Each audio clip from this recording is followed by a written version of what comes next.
Hello friends, welcome to our channel. Friends, आज आपण अतिशय महत्त्वाचा विषय पाहणार आहोत. तो म्हणजे वडिलोपार्जित प्रॉपर्टीमध्ये मुलीला वाटा न मिळाल्यास मुलींनी काय करावे याबद्दल माहिती पाहणार आहोत आपण. तर चला पाहूया.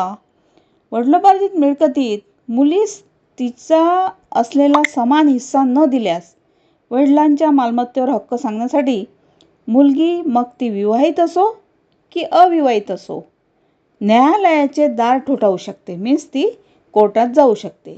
त्यासाठी तिला दिवाणी न्यायालयात वाटणीसाठी दावा दाखल करावा लागेल आणि दिवाणी न्यायालयात दावा खरा ठरला तर मुलीला वडिलांच्या मालमत्तेत हक्क मिळेल.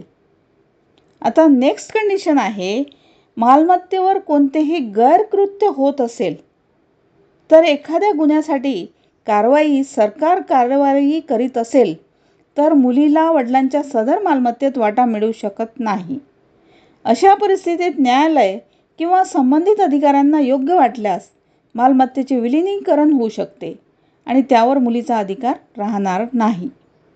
नेक्स्ट कंडिशन आहे की वडिलांनी भेट म्हणून जी प्रॉपर्टी आहे हस्तांतरित केली आणि पारिवारिक कारणासाठी बँक, संस्था किंवा इतर व्यक्तीकडे दिली असल्यास मुलीचा सदर मालमत्तेवर कोणताही अधिकार राहणार नाही. तर ही होती मुलीला अगर संपत्तीत वाटा न मिळाल्यास मुलींनी काय करावे त्याबद्दल संपूर्ण माहिती. थँक्यू.